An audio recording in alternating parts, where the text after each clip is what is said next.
Welcome to the Mad Genius Thesis, where we unpack the complicated relationship between creativity and mental illness. Yeah.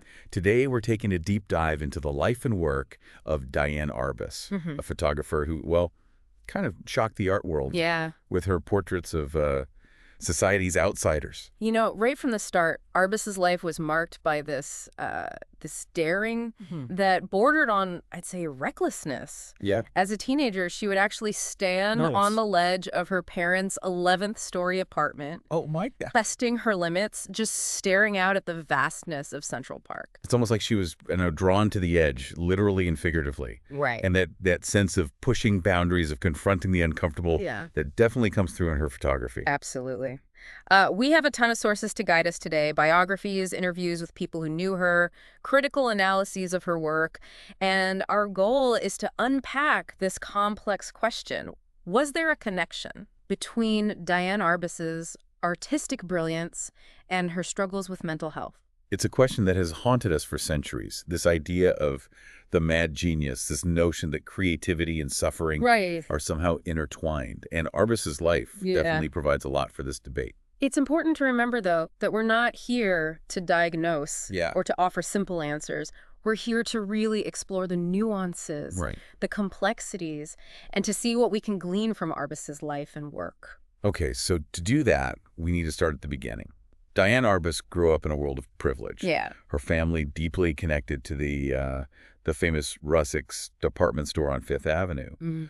But behind that facade of wealth, and furs, there was this sense of isolation. Yes. From her brother Howard Nemiroff's memoir, we know that their parents, while successful, were emotionally distant. Their lives revolved around bridge games and appearances. Diane and Howard often felt like outsiders in their own home, navigating their emotions in a world of servants and formal dinners. And that sense of being an outsider, of observing from the periphery, seems to have had a big impact on her later artistic choices. Exactly. It's like she was drawn to people who existed outside the mainstream, those who defied societal norms. And this fascination is evident throughout her work, particularly in her portraits of those she called freaks. Now, her quote about freaks being aristocrats, that is both fascinating and troubling, wouldn't you say? Absolutely. She said, freaks were born with their trauma.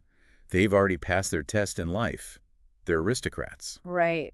It reveals empathy, but also raises questions about her motivations. Absolutely. It's a statement that has been interpreted in many ways, and we'll definitely explore that later. But it's clear that Arbus saw something unique, something valuable in those who were often shunned or marginalized by society. And it's interesting to think how her own early experiences with feeling like an outsider might have fueled this fascination. Right. Yes.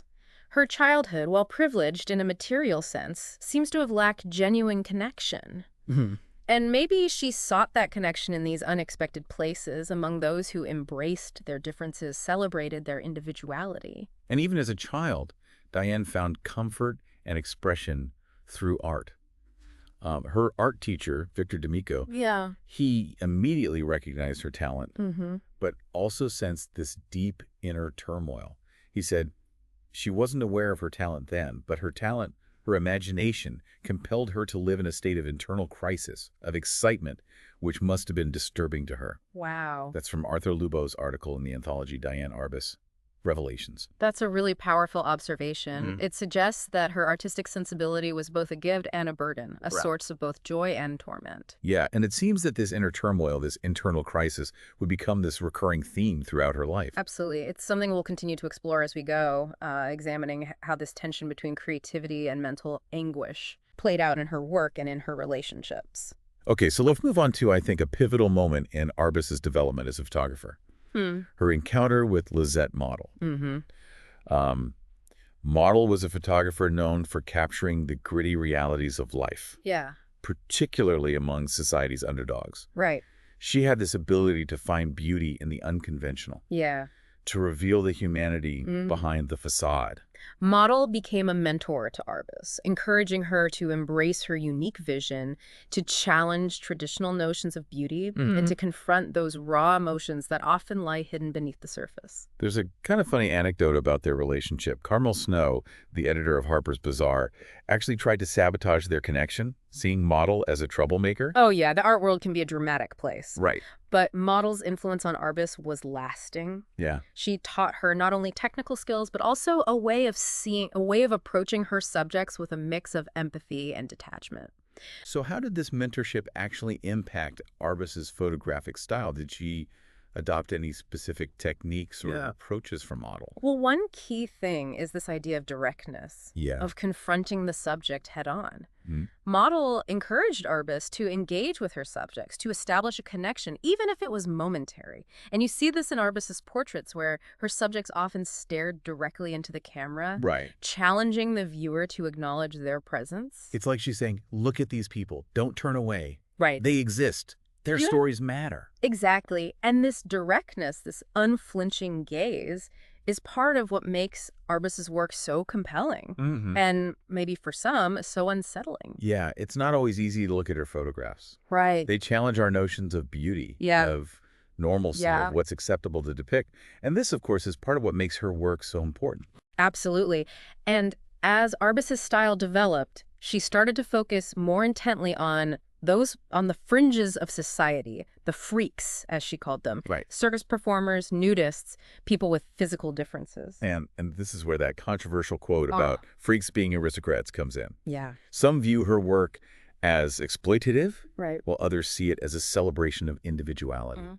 It's a complex issue, one that we'll need to unpack further. It is. But it's important to remember the historical context. Arbus was working during a time of immense social and cultural upheaval in America. The Civil Rights Movement, the Vietnam War, the rise of counterculture, all these forces were shaking the foundations of society. And her photographs, in a way, reflect this sense of unease, of questioning traditional norms and values. Right. It was a time when people were challenging the status quo, questioning what it meant to be normal. Right. And Arbus's work definitely tapped into that zeitgeist. And as she delved deeper into these unconventional worlds, Yeah. her own struggles with mental health also began to intensify. She battled depression throughout her life, a darkness that undoubtedly colored her perceptions and influenced her artistic choices. We know she sought help from therapists, was prescribed antidepressants, and confided in her friends about her struggles. And these challenges add another layer of complexity to our understanding of her work. Absolutely. And this brings us to another important part of Arbus's life. Okay. Her marriage to Alan Arbus. Their partnership, which began when she was just 14, was initially a success. They created fashion images together. Right. But Diane, well, she wasn't really into it. She wanted something more, something deeper. And Alan, recognizing her yearning for art, actually encouraged her to pursue photography on her own. He saw something unique in her vision. Right. Something that went beyond glossy magazines. It's a testament to his love and support, and maybe also to his understanding that her creative spirit needed to be unleashed, even if it meant their marriage might unravel. And unravel it did. Yes. But before we delve into the complexities of their relationship and the eventual end of their marriage, let's take a moment to just think about what we've covered so far. We've seen how Arbus's early experiences with isolation and her innate artistic sensibility shaped her path. We've explored the profound influence of Lisette Model, who encouraged her to embrace her unconventional vision and confront the raw emotions that lie beneath the surface.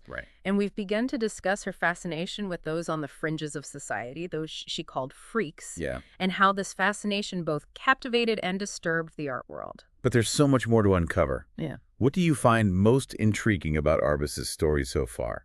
Hold on to those thoughts as we continue our deep dive into the life and work of this enigmatic and groundbreaking photographer. We left off talking about Diane and Alan's marriage. Yeah, and it's kind of interesting how the breakdown of their marriage happened at the same time as this huge period of creativity for Diane. It's like she took all that pain and turmoil and poured it into her work, exploring like even more daring and challenging themes. In the mid-1960s, their marriage fell apart.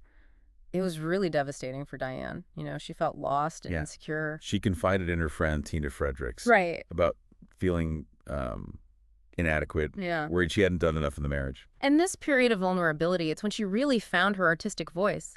She began photographing nudist colonies, attending gatherings of transvestites, even exploring S&M with photographer John Fisher. It's like she was pushing the limits of what was considered okay to photograph, delving into like those darker hidden parts of human experience. And it wasn't just about shock value. There's this deep empathy in her work, a desire to understand the full spectrum of human desire and identity, even the parts that made people uncomfortable. It's also worth noting that this was a time of like huge social change. The sexual revolution was happening, traditional values were being questioned. Right. And Arbus's work like captured the anxieties and uncertainties of that time. Exactly. Her photos weren't just about individuals. They reflected a society struggling with its own identity, trying to figure out what was normal and what was taboo. So amidst all this personal and societal upheaval, there was another relationship that played a big role in Arbus's life. Right. Her connection with the artist Marvin Israel. Their dynamic was complex, like a mix of mentorship, intellectual debate, and maybe even a little romantic tension. Interesting. Israel saw something special in Arbus's work, calling it remarkable art, a term he rarely used. Wow. He became her confidant, her advisor, helping her navigate the sometimes cutthroat art world. Yeah. But their relationship also had this power imbalance. She referred to him as her Svengali, acknowledging his influence, but also suggesting some unease. There are stories about her calling him all the time. Right. About him talking about her love for him. Yeah. Which he apparently shared with her own mother.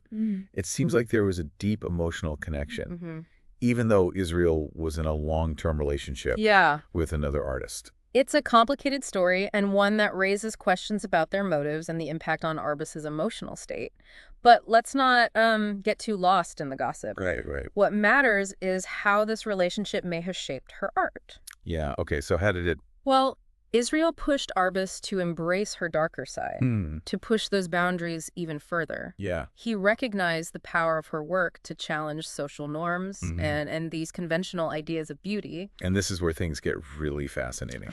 In 1967, Arbus was featured in this groundbreaking exhibition, New Documents, at the Museum of Modern Art.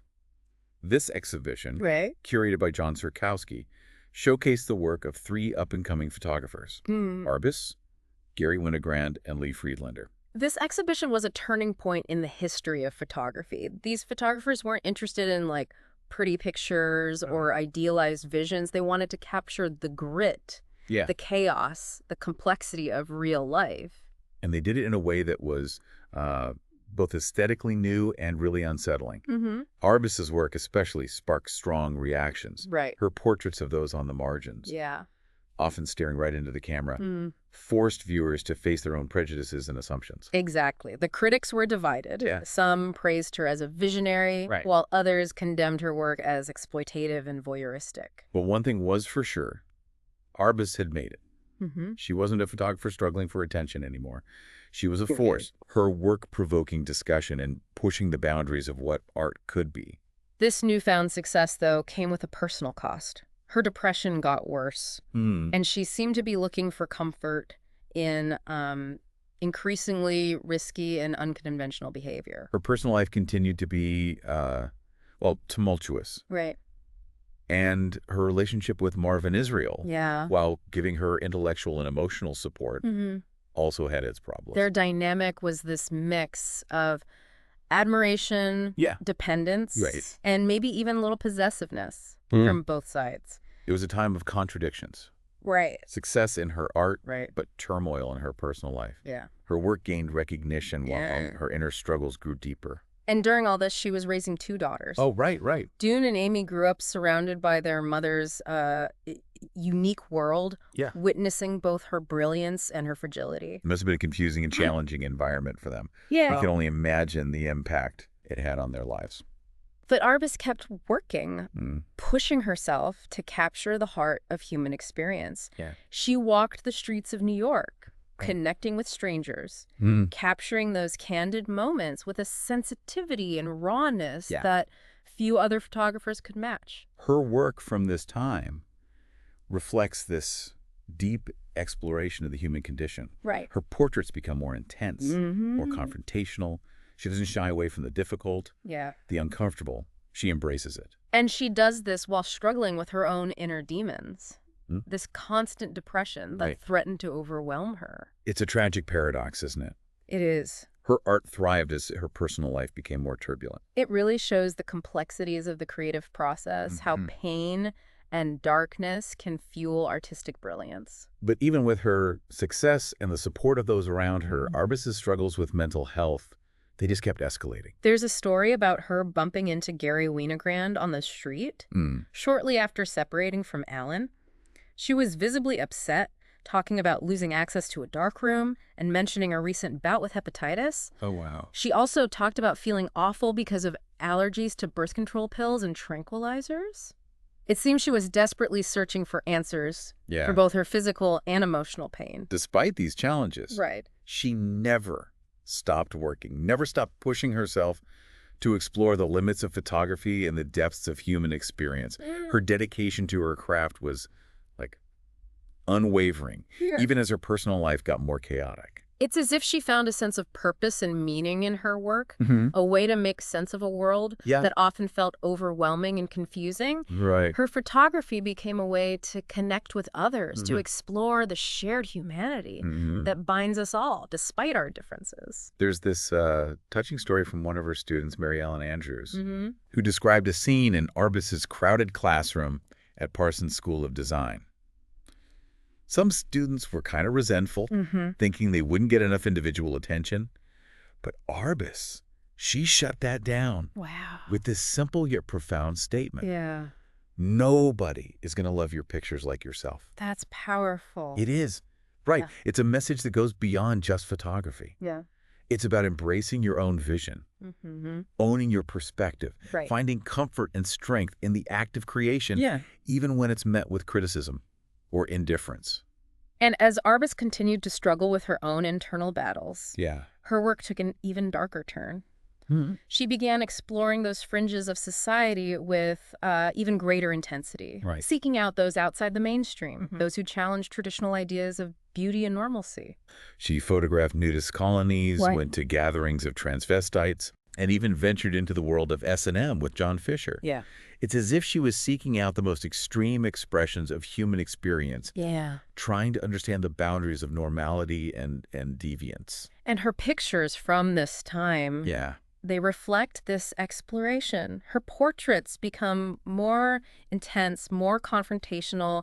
She's not shying away from the raw, the unsettling, the parts of humanity that most people would rather ignore. It's like she's saying, look at these people, really see them. They might be different.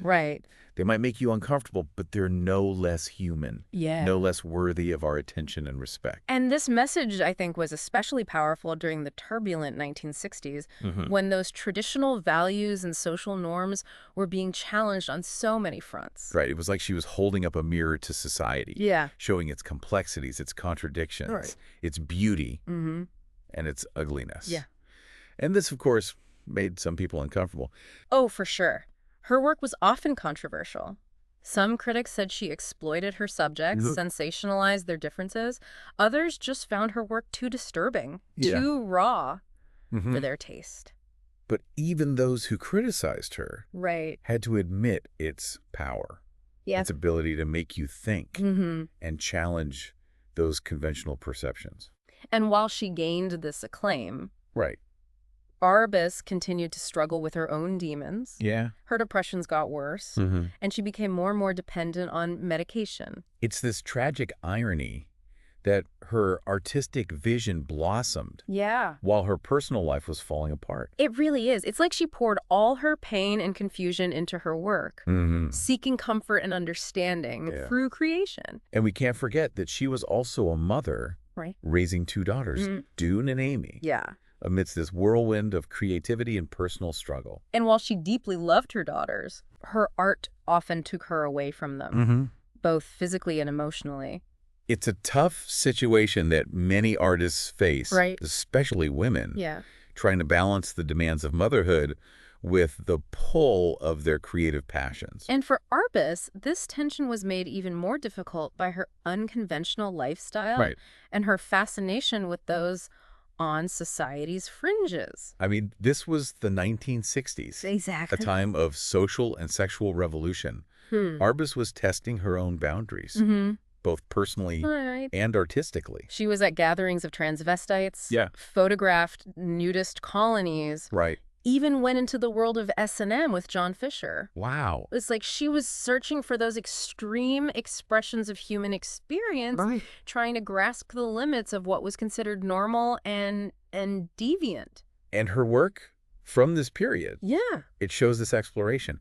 Her portraits get more intense, more confrontational. She seems to be pushing those boundaries of what's acceptable. Aesthetically and socially. And all this while battling her own internal darkness, that persistent depression. That threatened to consume her. This is where her connection with Marvin Israel becomes even more important. He wasn't just a mentor and advisor, but a source of emotional support during a very vulnerable time. He understood her struggles, her need to push limits, her fascination with the shadows beneath the surface of everyday life. And their relationship, though complex and often tense, seems to have given her a sense of belonging, of being seen and understood. But even with Israel's support, Arbus continued to struggle. Her depressions came in waves, sometimes leaving her feeling completely drained, unable to function. There's this story about her visiting Marvin Israel's studio, surrounded by his art and the chaos of his life. She talked about how she couldn't even enjoy a simple swim at Coney Island. Because the water was polluted? Yeah. It's as if even those simplest pleasures were becoming tainted by this unease and disillusionment. Her sensitivity, her deep empathy for those on the edges, it may have also become a burden, a source of pain instead of inspiration. And yet she kept working, taking assignments, starting new projects, even teaching at Parsons. It's like she clung to her art as a lifeline, a way to make sense of the world and her place in it. But the darkness that had always been there, it seemed to be closing in. Yeah, it was like she was pouring everything she had left into her work as her own strength was fading. And in those last months, there was this burst of activity, almost a frantic pace to her life. She went to Jamaica with some friends, taking those photos of children with that same raw honesty that marked her style. She photographed Germaine Greer. The feminist, Yeah, who later described it as unnerving, as if Arbus was trying to see through her. And then there was that meeting with Abby Hoffman, the activist, where she caught his manic energy and that spark of mischief in his eyes. It's as if she was drawn to people who lived on the edge, who defied expectations, even as she struggled to find that same freedom herself. And then, July of '71, she traveled to Minneapolis for the opening of Richard Avedon's big retrospective. Avedon, a photographer she admired and maybe even envied, seeing his success on such a grand scale, it must have been a mix of emotions for her. It might have also been this stark reminder of her own mortality, of how fragile life is. She was only 48 at that point.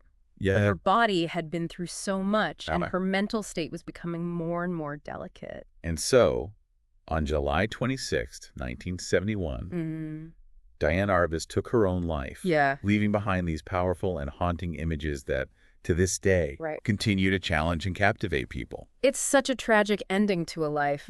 Full of both brilliance and darkness. But her work, it lives on, forcing us to confront those uncomfortable truths about ourselves and the world around us.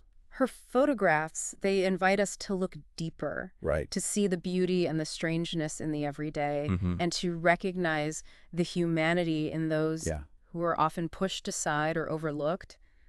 So after this deep dive into Diane Arbus's life and work, what are your thoughts? Was she a mad genius? It's easy to label her that way, to see a direct connection between her creativity and her suffering. It's probably too simplistic, right? Probably. Her story reminds us that creativity and mental illness are, complicated. And there's rarely a straightforward cause and effect. What we do know for sure is that Arbus was incredibly talented. A photographer who pushed boundaries and challenged norms, leaving this lasting impact on art. Her work still sparks debate and inspires new photographers to embrace the unconventional and find beauty in unexpected places. And maybe that's the best legacy for an artist who's spent her life capturing the raw essence of what it means to be human. Well said. Thanks for joining us on this exploration of Diane Arbus's life and work. We hope you found it insightful, thought-provoking, and maybe even a little unsettling.